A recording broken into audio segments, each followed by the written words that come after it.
അല്ല അല്ല ഇതാര് മാലതി? നിന്റെ വീമ്പും ആകാരമൊക്കെ എന്തായണി ശീലാവതി? കാക്ക കുളിച്ച കൊക്കാവും.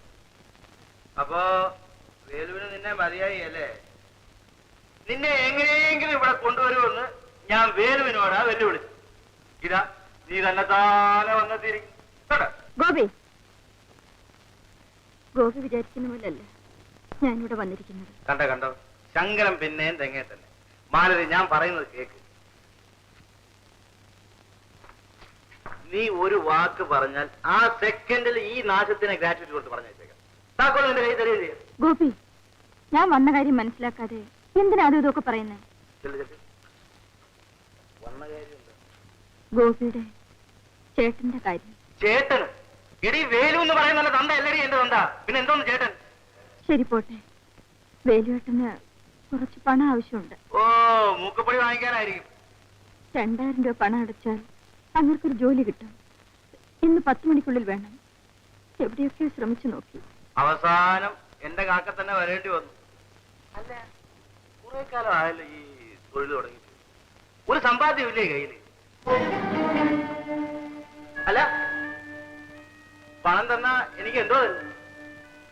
1 വർഷത്തിനകം എങ്ങനെയെങ്കിലും പണം തിരിച്ചു തന്നേക്കാം. പണമൊന്നും തിരികെ തരണ്ട, ഇവിടെ വന്നാ മതി. എന്റെ കൂടെ താമസിക്കും. നിന്നെ ഒരു മനുഷ്യനായിട്ട് കരുതി വന്ന് എന്നെ വേണം പറയാൻ. കുറെ എണ്ണം ആയല്ലോ, മതിയായില്ലേ? എന്താണ് ഈ പറഞ്ഞത്? ദേവടിച്ച് ആ ഭാഷ എനിക്കും അറിയാവടാ.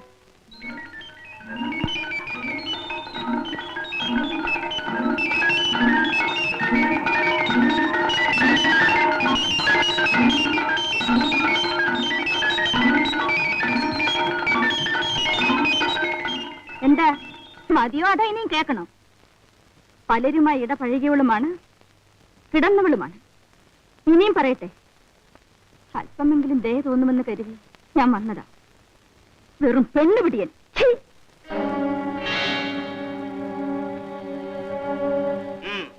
എടുത്തോളൂ. പക്ഷേ വേലുവിനെ കുറിച്ച് ഓർത്ത് ദയ തോന്നിയിട്ടല്ല, നിന്നെ ഓർത്തിട്ടാണ്. നിന്റെ കൂടെ കഴിഞ്ഞ പല രാത്രികളെ കുറിച്ച് ഓർത്തിട്ടാണ്. നിന്റെ ഭർത്താവിന് എന്ന് പണം സമ്പാദിച്ച് കടം വീട്ടാൻ സാധിക്കുന്നു അന്ന് തിരികെ തന്നവൻ. എടുത്തോളൂ. എന്താ ആലോചിക്കുന്നു? എടുത്താൽ കൈ പൊള്ളുമോന്ന് ഭയപ്പെടുന്നു. കനൽക്കട്ടയെ പോലും ഐസ് കട്ടയാക്കാനുള്ള കഴിവ് നിന്റെ കൈവക്കുണ്ടല്ലോ. എടുത്തോളൂ.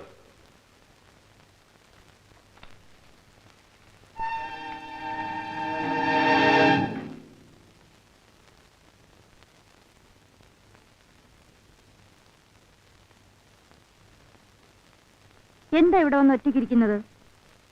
ഇതാ, എന്താ ഇങ്ങനെ സൂക്ഷിച്ചു നോക്കുന്നത്? സംശയമോ? ഞാൻ പോയിട്ട് 1 മണിക്കൂറല്ലേ ആയുള്ളൂ, അതിനുള്ളിൽ ഇത്രയും സമ്പാദിച്ചെന്നോർത്തോ? കൊള്ളാം, ഇതുപോലെ എനിക്ക് തരാനേ നമ്മുടെ നാട്ടിലാളില്ല. പെട്ടെന്ന് 2000 രൂപ എവിടുന്ന് കിട്ടി? പരിചയക്കാരോട് വാങ്ങിച്ചു. പരിചയക്കാരെന്ന് വെച്ചാൽ? സത്യവതി എന്നൊരു പെണ്ണ്, അല്ല ഒരു സ്ത്രീ. എന്റെ പഴയ തൊഴിലിൽ എനിക്ക് സീനിയറാ. വളരെ പേര് കേട്ടവരാ. അത് കണ്ടപ്പോ തന്നെ മനസ്സിലാവുന്നുണ്ട്. ഒരു നല്ല കാര്യത്തിനാണെന്ന് പറഞ്ഞ ഉടനെ എടുത്തു തന്നു പുണ്യവതി. ഇപ്പൊ സത്യവതി എന്ന് പറഞ്ഞു, പിന്നെ പുണ്യവതി ആരാ? ഓ, സത്യവതി എന്ന് പേരുള്ള മഹാമനസ്കയായ പുണ്യവതി. മനസ്സിലായോ? ഓ, മനസ്സിലായി. ഇതാ, അന്ന് പട്ടിയെ വിറ്റ കാശ് കുരച്ചു. ഇത് ശരീരം വിറ്റ കാശ്.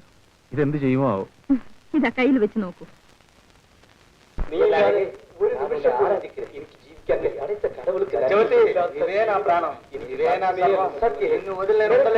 എന്ത് കേൾക്കുന്നു? എന്റെ അമ്മോ, ഇന്ത്യയിലുള്ള സർവ്വ ഭാഷയും കേൾക്കുന്നു.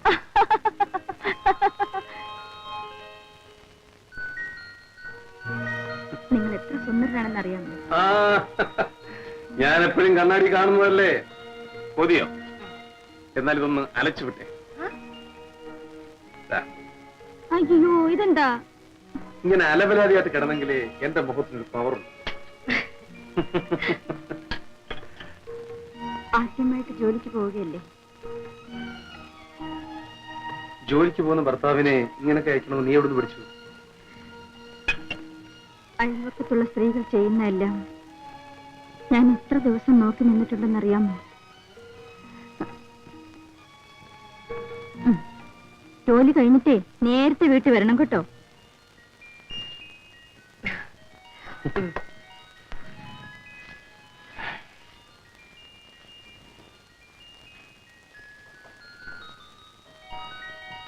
താൻ എന്താണ് ഇങ്ങനെ വിളിച്ചു നിൽക്കുന്നത്?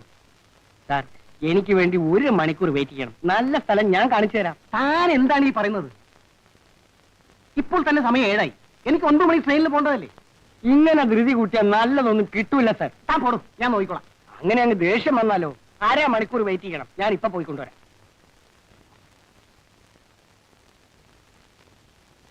ഒരുങ്ങി നിൽക്കണോട്ടാ. എടാ മാസുവേ, ഞാൻ നിന്നെ അന്വേഷിച്ചുകൊണ്ട് വന്നാ. എന്തായിട്ടാ? ഒരു നല്ല പൈസക്കാരൻ 2 മണിക്കൂർ കാലത്തേക്ക് ഒരാളെ വേണം. എന്റെ കയ്യിലുള്ള ആളുകളെല്ലാം ബുക്കായി പോയി. നിന്റെ കയ്യിൽ സ്റ്റോക്ക് വല്ലതും ഉണ്ടോ? ഇഷ്ടം പോലെ പൈസ കിട്ടും. കിട്ടുന്ന മുഴുവൻ നീ എടുത്തു. പൈസയുടെ കാര്യം പിടിയേട്ടാ, അത് നമുക്ക് 50-50. പക്ഷേ 1 മണിക്കൂർ സമയം തരാവൂ ചേട്ടാ. ഒരു പ്രാന്തൻ. എടാ, അയാൾ 9 മണിക്കുള്ള ട്രെയിനിൽ പോകാൻ വേണ്ടി ടിക്കറ്റ് ബുക്ക് ചെയ്തുകൊണ്ട് കൈ പിടിച്ചോണ്ട് നിൽക്കുകയാണ്. ആ നിപ്പാണല്ലേ? എന്നാ ചേട്ടൻ പോയിക്കോ. 10 മിനിറ്റിനകം ഞാനൊരു ഉരുപ്പിടിയും കണ്ട് അങ്ങോട്ട് എത്തിയേക്കാം. റെഡിയല്ലേ? റെഡി. ശരി.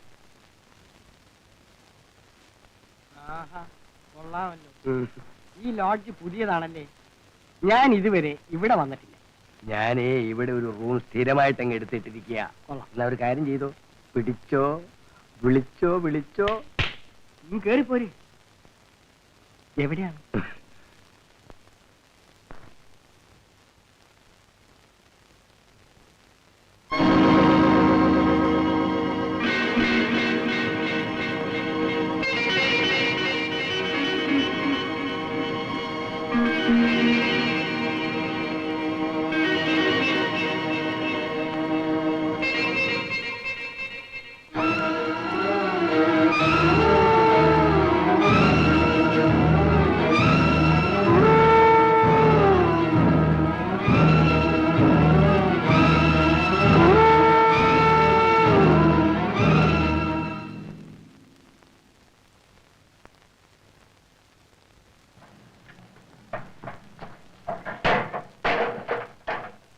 എന്താ മണി ആത്മഹത്യ ചെയ്തു എന്നുള്ളത് സത്യമാണോ?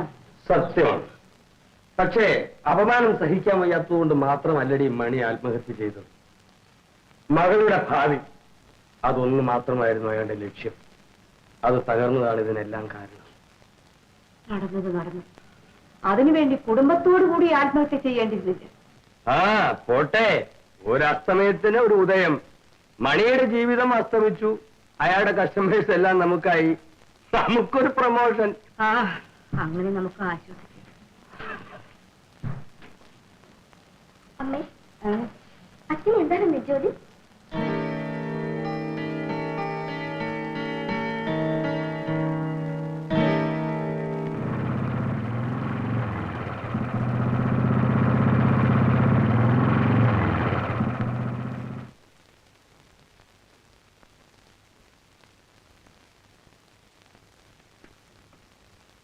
എന്തിനാ ഇവിടെ വന്നത്? കടം വാങ്ങിച്ച 2000 രൂപയുടെ പലിശ വാങ്ങിക്കാൻ വന്നത്. പലിശ? എന്ത് വേണം? പലിശ പണമായിട്ട് വേണമെന്നില്ല. മനസ്സിലായില്ല. വല്ലപ്പോഴും ഞാൻ ഇവിടെ ഇങ്ങനെ വരും. അപ്പോ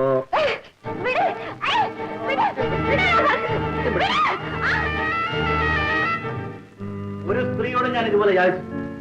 പക്ഷേ നിന്റെ കാര്യത്തിൽ ഞാൻ ദുർബലനാണ്. എന്നെ ഉപദ്രവിക്കരുത്.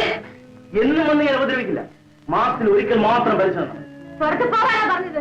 ആഴ്ചയിൽ ഒരിക്കലാക്കാൻ മതി.